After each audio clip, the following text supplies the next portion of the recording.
Hey, bit of a change of format today.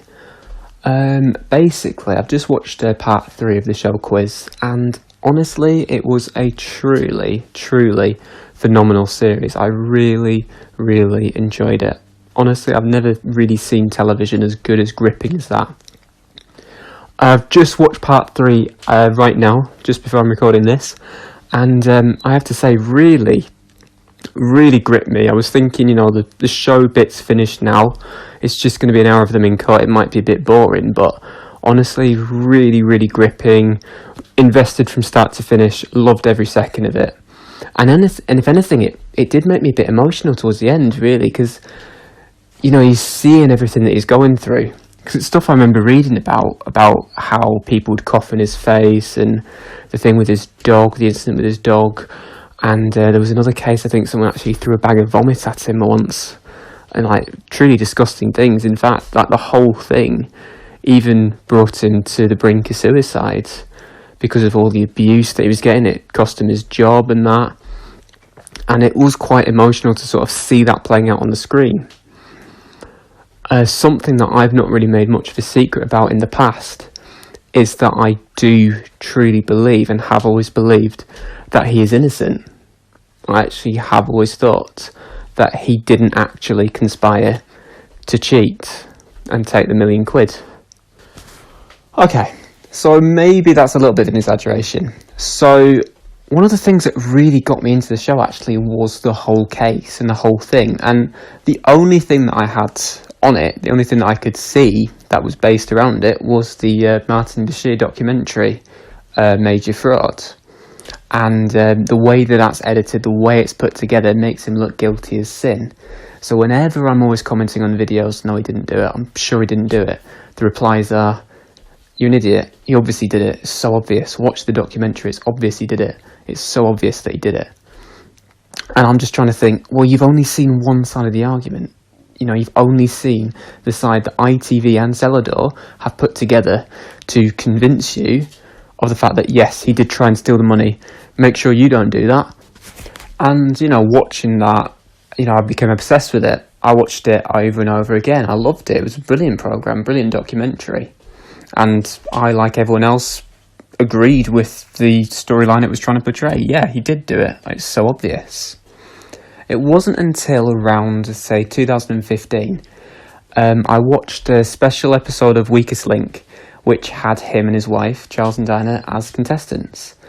And one of the questions that they got asked was, what sound do people make when they're trying to clear their throat? And then Charles answered, cough! And coughed and said it. It was very funny. I'm thinking, yeah, definitely did it. And I wanted to find out more about them appearing in that episode, so I did a bit of Googling, and the first thing I found was an article which said, was Charles Ingram, or was the Millionaire 3, were the Millionaire 3 actually innocent? And I was thinking, well, of course they weren't innocent. But I've seen the documentary, it's obvious that they were guilty. It's so obvious. But I clicked on the link and I read through it. I read through the article, and the article was really good. It sort of cast doubt on everything. Why did he change his mind on the £32,000 question? Why did he change his mind on the 500,000 gym question? Why did he go for something he'd never heard of, and the £1 million question, knowing he could lose £468,000? But really, those are the only 3 pieces in the case that make him look guilty. The other questions, you can take them out of the equation. He didn't know 2,000 or 4,000, but he had his lifelines. They helped him. He knew every question except for, from the start of the second episode, so from 8,000 to £1 million, he knew everything except for the 32,000 on Craig David. He didn't know the France one, or maybe he did, he changed his mind, and he didn't know the maths question, the one followed by 100 zeros. But he knew everything else, and there's even a bit in the documentary with Chris Tarrant saying, every answer he gave me was wrong. And it's like, actually, no, most of the time, the first answer he gave was actually correct. He knew every question. He knew all of the first 5 questions from £100 to £1,000. He didn't know anything about pop culture. So yeah, he had to ask the audience to find out that Gail, was it Gail and Audrey? Audrey is Gail's mother in Coronation Street. Interesting fact is, if you watch Coronation Street, both of them are actually still in the show. Audrey and Gail are both still characters in the show. That's going off topic. The question afterwards was about where the River Foyle is. And he actually says in the show afterwards he actually did know it, just wasn't 100%, so he used his phone a friend. Yeah, whether or not that's true or not, it's not really important, is it? And then he goes into the next show, and then he gets asked about Jacqueline Kennedy's second husband, knows that. What Emmentaler is, knows that. Doesn't know the next one, about the cheat, about Craig David. Another interesting thing as well, towards the end, when Charles and Diana, the characters, are sort of practicing questions in that, he goes through one of Craig David's songs, 7 Days, and if I'm right, I think that song itself was from the album Born to Do It. But yeah, it says he never heard of Craig David, probably forgot who he was because he was just overloaded with information. But he knows the next question, he knows the one about the 64,000 one about cricket, because he says something about cigarette cards. He knows the one afterwards about the ambassadors. He knows the one after that about what an Anthony Eden is. He knew that Anthony Eden was Prime Minister. I think he was a bit wrong about what the hat was. He thought it was like one of those Abraham Lincoln hats, and thought they were quite popular when he was Prime Minister, when it was actually I think it was like a humbug or something like that, which he made popular when he was Foreign Secretary. Then he gets 500,000, and that's the Baron Haussmann. Sounds German, so I'm going to say Berlin. If I was watching this at home, I'd say Berlin. Then there's a chance it's Paris.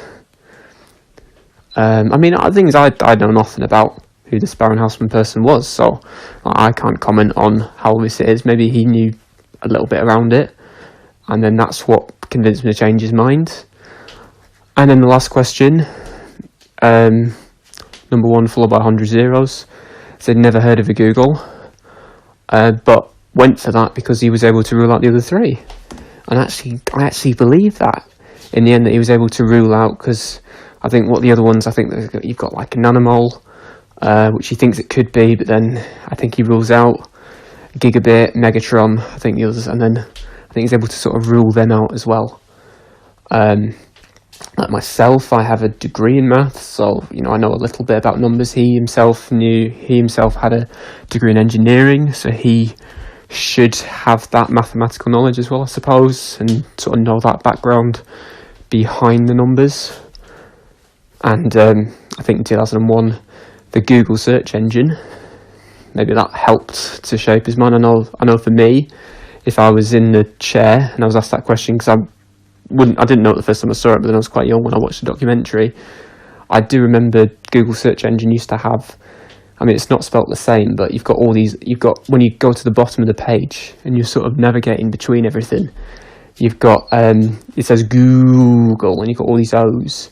I think that could be like zeros from the actual number. Anyway, I'm digressing a little bit.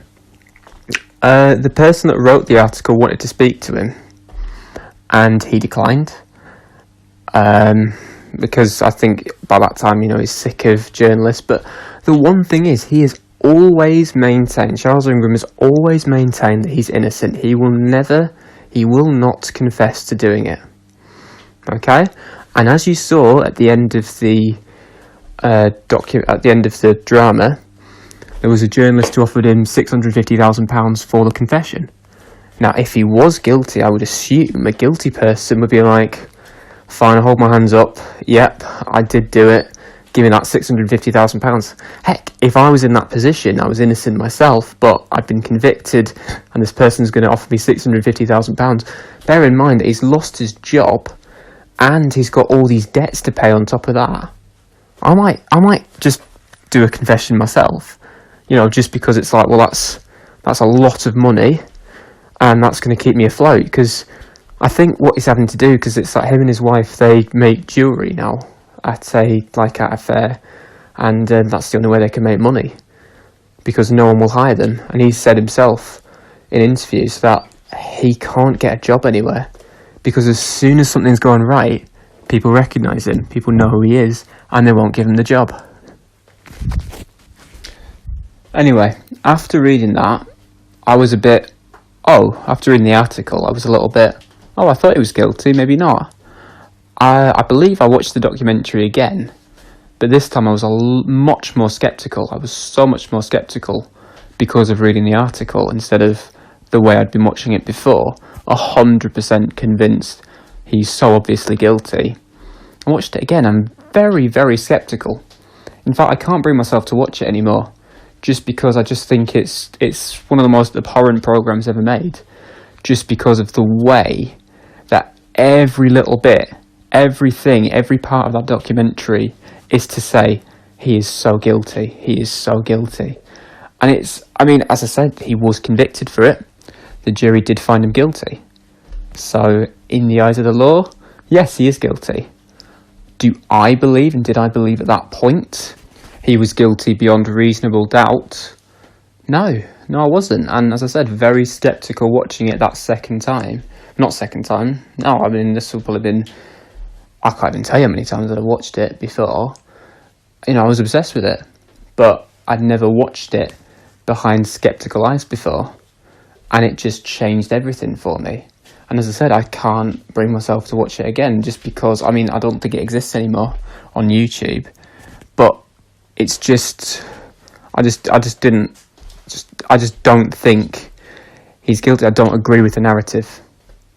And yes, that might sound a bit closed-minded, but just for me, I just can't bring myself to actually view it, because I just think it's a bit unfair. It would be nice, I suppose, for the people making it to actually add on a few more sceptical people, or a few people at least going to argue, well, we don't know 100%, for all we know, maybe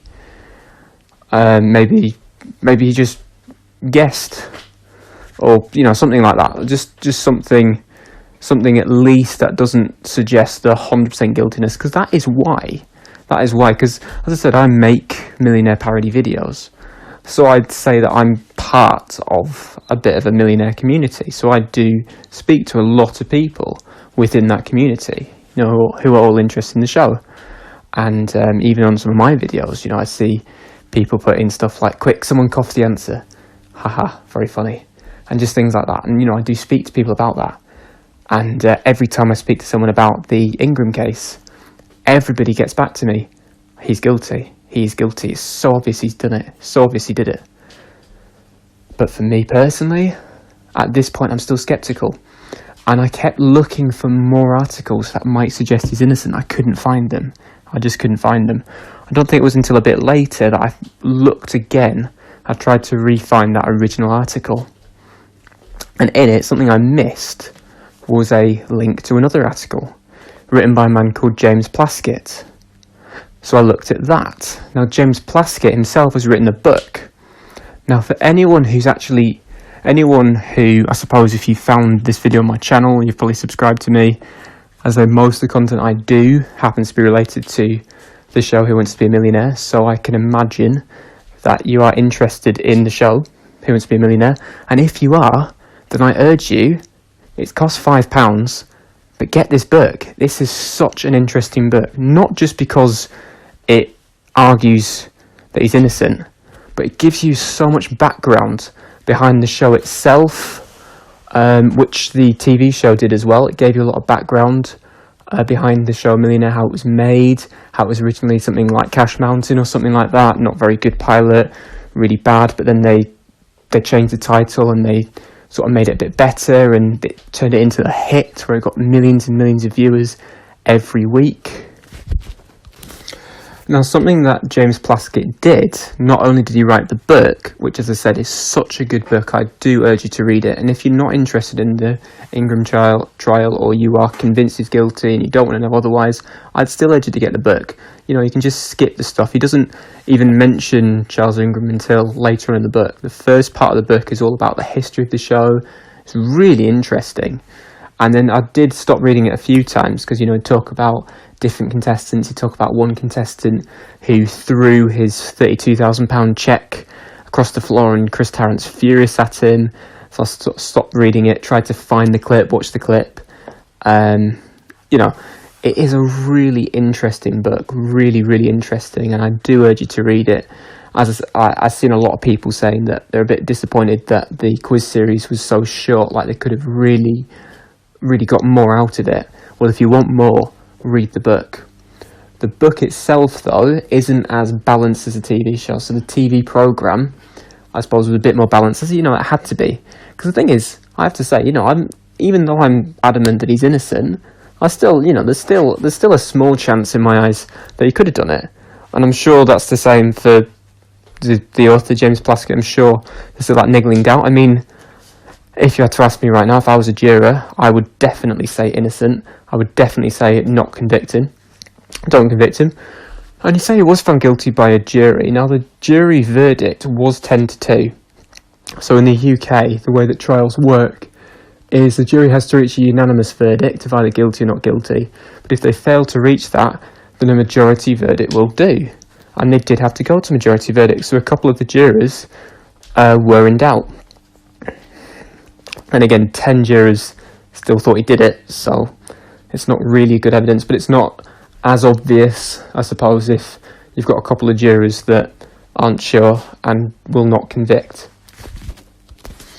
So anyway, James Plaskett himself, he writes this book, really good book, and then he gets this book adapted into a West End play, which I didn't actually get the chance to see, which I'm a bit disappointed at. If it ever does come back, if it ever gets shown again in the West End, I'm going to try my hardest to get a ticket and go down and see it, because I think it would be really good experience.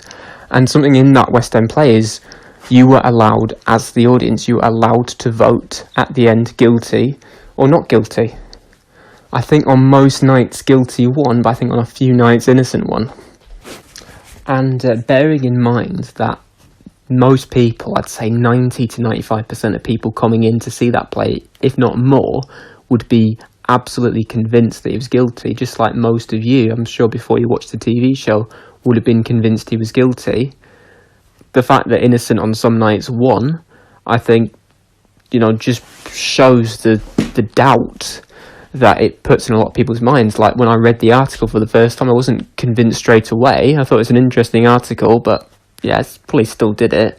But it's not until you really look at the evidence, and the book itself has a lot that casts a lot of doubt. I mean, when I had the book, it's quite hard to obtain a copy, but you can get a Kindle edition of it.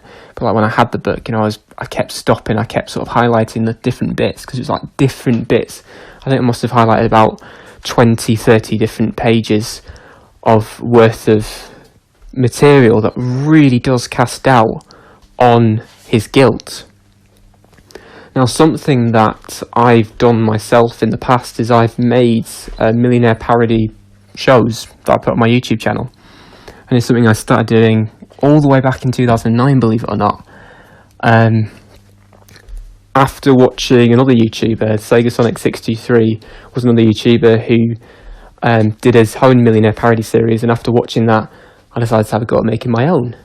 And back in those days, you could do video responses, so I did my first episode and I put it to him as a video response. So he watched the episode and he said, "Oh, really good, really good." You know, he gave me some pointers as well. You know, try and make the characters as silly as possible.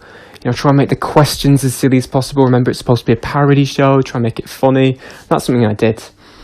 By 2011, I took those episodes off YouTube just because I just found them far too cringy, far too embarrassing to view again. But I did remake them. So basically, the first 6 episodes of my own show are just remakes of that previous version.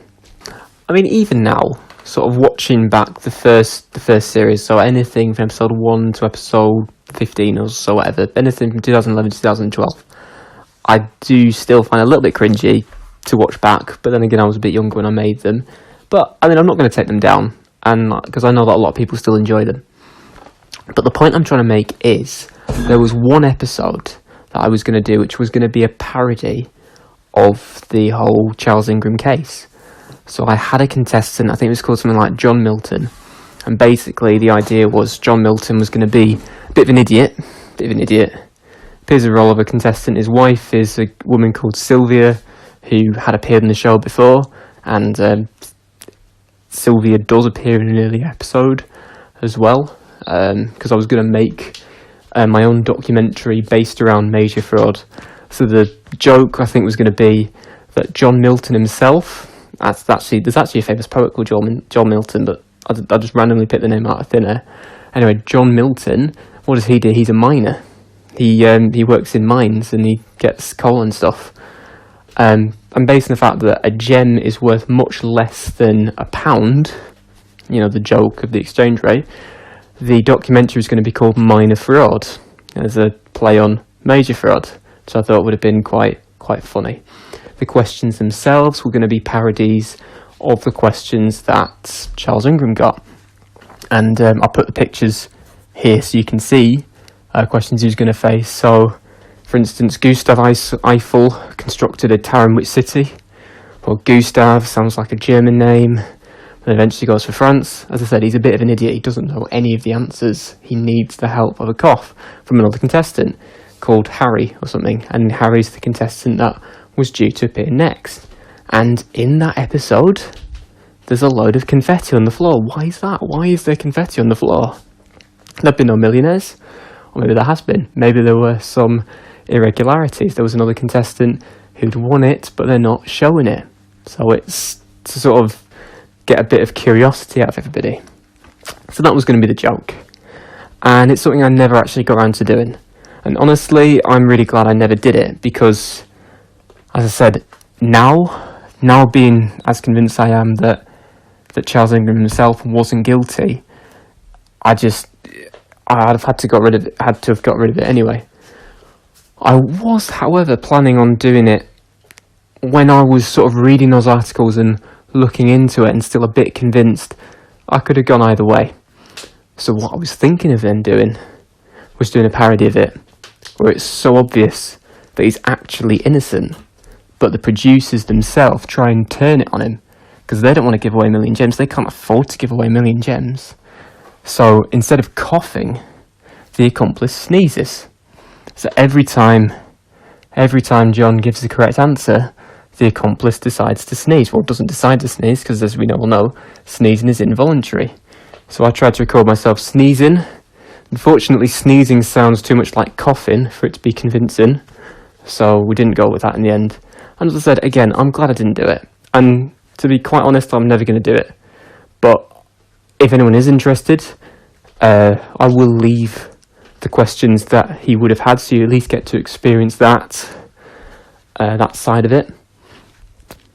Anyway, I think I've gone into a bit too much detail about the whole, is he guilty, is he not guilty? And the great thing about the programme, because I was so worried with the programme, I was so worried that it was just going to be, he so obviously did it, this is how he did it, this is how he did it. So he was given all these pages on the first show, and then you get to hear the phone call with Tekwin, with the accomplice, and then the day after, you get to see Diana looking over, why isn't he coughing, or he doesn't know it. We'd get to see the £500,000 question. You'd see Tekwin Whittock going, no! And apparently the whole blowing the nose thing, I only heard about the nose blowing. As I said, because I just said before about how a sneeze and a cough sound quite similar. How did they know he was actually blowing his nose? But one of the things that they actually did do, because I was thinking the cough no thing, even if it was Tekwin that said it, it might not have been directed towards Charles. And they were saying that not every contestant has a microphone, so it could have come from any of the fastest finger first contestant, or even anyone in the front of the audience. And if they know for a fact that Billin's the wrong answer, they might say to themselves, no, No, something like that. Who knows? But I was so worried that this show was going to be just like the Martin Bashir documentary. It was going to be, he is guilty, this is how he did it. And I'm so glad, I'm so thankful that that wasn't what we got. Because as I said, when I found out it was James Plaskett that was making it, I was quite sure then that at least he'd make a balanced argument. Or even, he could have even made a show which actually proved that he wasn't, well not proved, but actually showed that he was innocent and just beyond any reasonable doubt. So it shows that Diana's phone call to Tequin was just wishing him luck on the show and nothing else. But I don't think that would have been right either. So just like how I'm saying I can't bring myself to watch the documentary anymore just because I'm so convinced that he's not guilty, I don't think it would be fair on the people from the guilty camp to have to watch something which blatantly says he's innocent. I liked the way that they left it ambiguous, the way they left it for the viewers to make up their own mind. And that's good as well. For me, if I was convinced he was innocent before, I'm more than convinced now that he is innocent. I'm not going to go on any more about him being innocent or guilty. As I said, I've made my thoughts really clear, and I'm not going to try and change your mind. I just want to make my opinion clear, and it's something I always said I was going to do, was make a video about it, and if there's enough demand for it, I might still do that. I wanted to speak very briefly about the show itself, because the show itself was so good, and you've got Michael Sheen as Chris Tarrant, and he does a good impression. I mean, it's not the most convincing, but it's very good, and he's had a lot of praise on Twitter for it, and rightly so. The only thing that I found a bit cringy, that they used actual footage from the show. Like, in the first episode, you have the first contestant, Graham Elwell, and you have the contestant afterwards. I did find that a bit cringy. Like, the stuff with Judith Keppel wasn't as bad, but with those two contestants, I did find it just a little bit. But I mean, it was still good, and it served its purpose, which was in the show too. So especially with the second contestant, I think it still is one of the most dramatic runs. I mean, this contestant only made it up to £16,000, but even so, her run was one of the most dramatic in history, because as the person who does it, Paul Smith, said, that is sort of like that is the show they wanted to make. They wanted to make tension in that. The first contestant was a bit boring. He knew the answers. He got up to 64. He's happy with that. I'll be happy with 64,000. He's not going to go any further. Second contestant, struggling, really wanted to keep going up. She'd seen the first guy make it up to 64, wants to try and get somewhere near that. And, help me. That is drama, that is drama, that. And I mean, that's always been a motivator for me as well when I'm making my show. I want to try and replicate that drama. So yeah, it does serve a good purpose, and I'm sure as well that no actress would be able to portray it as well as the real person. But yeah, I just found it a little bit cringy, but it still served a really good purpose. I really liked the Adrian character as well, just the obsessive, and it just really showed how obsessed he got with the program. And it mentions the thing about the syndicate, because I read about the syndicate before, and it was something that was mentioned in the book as well. And I never really thought about the two things being connected. And, well, in the show itself, it sort of reveals that they weren't really connected. Paddy Spooner was the person in charge of the person that ran the syndicate, and he himself said that, no, Charles and Diana were not part of my group. So, I'm going to summarise now. I thought the series was fantastic, as I've already said. I think he's innocent, and the show is just fantastic. It's such a shame there's only 3 episodes. I mean, I think it's a good thing, I suppose, there's only 3, because, you don't really want to drag it out too much. Like, if it was, no offence to any Americans, but it's like, if it was like an American series, I'm sure they'd have dragged it out weeks on weeks, and that'd be okay as well. I'd still find that I'd probably watch the whole thing, but it wouldn't be as interesting, just drag it. The fact they've got it all condensed into 3 hours, not even 3 hours, because, you've got adverts. I thought it was fantastic. I thought it was brilliant. Second part, was my personal favourite, just because I love the show itself myself, and it was just nice to see them recreating the whole thing. I'm going to leave my thoughts there, but please, I urge you, please comment below what you think. I'm going to make more Millionaire videos soon. I'm still doing the Clock series. I'm actually really enjoying the Clock series. I'm getting some mixed reviews on Clock, but I am enjoying the Clock. It's just the absurdity of it that for me just makes it work so well. But anyway, more content is coming soon. Please like the video. Please subscribe if you've not done so already. I think I'm at 222 at the moment, and I mean that's good. I've been on YouTube 10.5 years, and I know people have got more than that, but I'm quite happy with that. And 222 is quite a fun number, but I'll be happy for that number to increase. So please do. And as a lot of content people are saying now, you've got to click a bell now, so you know when I upload a video, and then you can personalize it so that if it's something you're not interested in, you don't have to see that or whatever. I don't know about it. One thing though, leave a comment, please. I love reading comments. I love it, and not just on this video, but on just any videos. I absolutely love reading comments. Yeah. So please, just go back to any video of mine. Just leave a comment, just because it's just so nice to see comments, and just because as well, especially with my Millionaire videos, they take a lot of time and effort to make. So it is so nice when somebody does leave a comment below saying, "Oh, I really enjoyed this bit," or "This bit was really funny," or "I liked this bit," or just ask the question, "What about this? What about this?" So, please do that. Anyway, I'm gonna go now, but thanks for watching, and please subscribe, and please like. More importantly, please comment.